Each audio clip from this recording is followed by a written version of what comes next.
सो hi टबीज, this is कर्श and this is Oppo F17 Pro, जिसके बारे में हमने कई सारे फीचर्स अपने पिछले वाले वीडियो में रिव्यू किए थे। सो आज के इस वीडियो में मैं आपको बताऊंगा ColorOS 11 के कुछ कमाल के हिडन फीचर्स के बारे में। शायद आप इनको नहीं जानते होंगे, तो वीडियो के साथ एंड तक बने रहना and make sure to hit that like button if you like this video.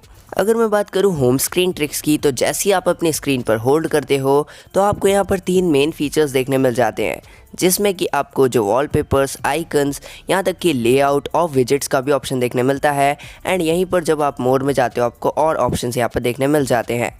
बात करें यहाँ पर नॉर्मली मोर वाले फीचर की, सो यहाँ पर आपको कई सारी सेटिंग्स देखने मिल जाएंगी जिसको हम पिछले वीडियो में कवर कर चुके हैं।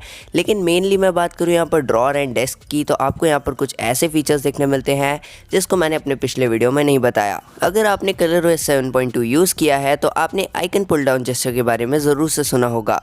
इस वाले ऑप्शन से आप वन हैंडेडली अपने डिवाइस को यूज़ कर सकते हो। साथ ही साथ में मैं आपको और कुछ ऑप्शन दिखाता हूँ। एप्लीकेशंस की स्पीड को एडजस्ट करने के लिए आप फास्ट, मीडियम या स्लो पर भी स्विच कर सकते हो। वहीं पर अगर मैं बात करूँ एमोलेड डिस्प्ले की, सो AOD वाला फीचर आपको काफ़ी ज़्यादा पसंद आया होगा। एज़ पर आपको यहाँ पर पैटर्न्स, टेक्सचुअल एनिमेशन, यहाँ तक कि बहुत सारी चीज़ें देखने मिल जाती हैं जिससे कि आपने शायद ही किसी और UI में देखा हो। कस्टम पैटर्न्स तो इतने ज़्यादा बढ़िया हैं कि मैं इनको देखता ही रहता हूँ एंड मैं सिलेक्ट ही करने में बहुत ज़्यादा चूज़ी हो जाता हूँ। वहीं पर अगर मैं बात करूँ टेक्स्ट एंड इमेज की, तो ये भी काफ़ी अच्छा फीचर है मिनिमलिस्टिक AOD के लिए। एनालॉग एंड डिजिटल वॉचेस की भी तो आपको यहाँ पर काफ़ी सारी वैरायटीज़ देखने मिल जाती हैं, जिससे कि आप अप्लाई कर सकते हो। विद इन अ सेकेंड आपके डिवाइस पर AOD इनेबल हो जाएगा। एंड मुझे तो काफ़ी अच्छा लगता है AOD को यूज़ करना, क्योंकि इसका वाला AOD बिल्कुल भी बैटरी कंज्यूम नहीं करता एंड काफ़ी ज़्यादा चूज़ी है। आइकन कस्टमाइजेशन भी एक काफ़ी अच्छा फीचर है जिसे हमने कई बार कंक्लूड किया है अपने वीडियोस में। लेकिन इस वाले वीडियो में मैं आपको बता रहा हूँ हिडन ट्रिक्स। तो आपको अगर मालूम हो कि आप इसमें आइकन्स को अपने हिसाब से एडजस्ट कर सकते हो तो वो तो काफ़ी अच्छी बात है। लेकिन इसमें आपको कुछ ऐसे ऑप्शन देखने मिल जाते हैं ColorOS 11 के, जिससे कि आइकन कस्टमाइज होंगे, वो भी पूरी तरह से। इस बार आप फोरग्राउंड, आइकन, यहाँ तक कि ऐप नेम को भी रिसाइज कर सकते हो, जो कि मेरे हिसाब से काफ़ी यूनिक एंड आइडेंटिकल अप्रोच है, जिससे कि आप लोगों को काफ़ी इजीली अपने आइकन को कस्टमाइज़ करना पॉसिबल हो पाता है। ColorOS में यही वाला फीचर मुझे काफ़ी बढ़िया लगता है। अब मैं आपको लेके चलता हूँ कैमरा एप्लीकेशन में, तो यहाँ पर भी आपको काफ़ी यूनिक फीचर्स देखने मिल जाते हैं। For example extra HD। अगर मैं बात करूँ एक्स्ट्रा HD की, तो ये काफ़ी ज़्यादा अलग अप्रोच है। मतलब इस वाली फ़ोटोग्राफी को आप किसी भी तरह से कंट्रोल नहीं कर सकते एंड ये जो फ़ोटो निकाल कर देता है वो सच्ची में काफ़ी ज़्यादा बढ़िया होती हैं। फॉर एन एग्जाम्पल आप इस वाले फ़ोटोग्राफ को देख सकते हो, जहाँ एक्स्ट्रा HD मोड को मैंने जैसे ही इनेबल किया तो कलर्स और बैलेंसमेंट काफ़ी ज़्यादा बढ़िया तरीके से सामने आ जाती हैं। वहीं आर्टिफिशियल इंटेलिजेंस वाला फीचर आपने किसी और UI में नहीं देखा होगा, क्योंकि इस वाले को टर्न ऑन करने के बाद ये कलर्स साथ ही साथ में ब्लर एडजस्टमेंट को काफ़ी अच्छे से डिटेल करता है। एंड जैसा कि आप इस वाले फ़ोटोग्राफ में देख सकते हो, जैसे ही मैंने AI को ऑन किया तो मुझे काफ़ी ज़्यादा यूनिक एंड काफ़ी ज़्यादा वाइब्रेंट कलर्स देखने मिले, जो कि पिछले वाले फ़ोटोग्राफ में नहीं थे। अगर मैं बात करूँ HDR एंड बाकी ऑप्शंस की, सो जो HDR का ऑप्शन है वो काफ़ी ज़्यादा अलग है, क्योंकि ये दूसरे डिवाइस में भी आपको देखने मिलेगा। बस ColorOS 11 वाले में फ़र्क इतना है कि ये जो HDR फोटोग्राफ कैप्चर करता है वो काफ़ी ज़्यादा well detailed and well promised होती हैं।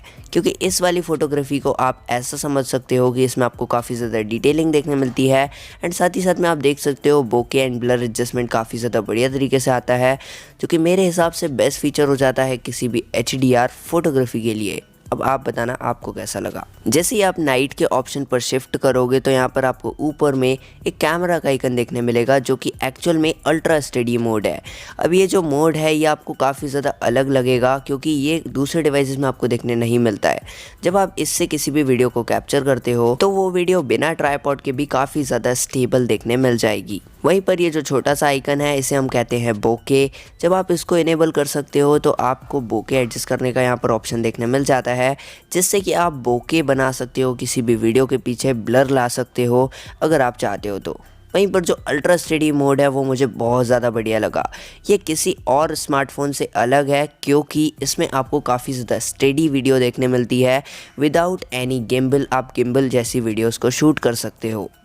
AI beautification is also an important feature, क्योंकि जब ये दूसरे डिवाइसेस में इसको कंपेयर किया जाता है ओप्पो से, सो ये काफ़ी ज़्यादा अलग निकल कर आता है एंड बहुत ज़्यादा बढ़िया निकल कर आता है, जैसा कि आप इस वाले एग्जाम्पल में देख सकते हो।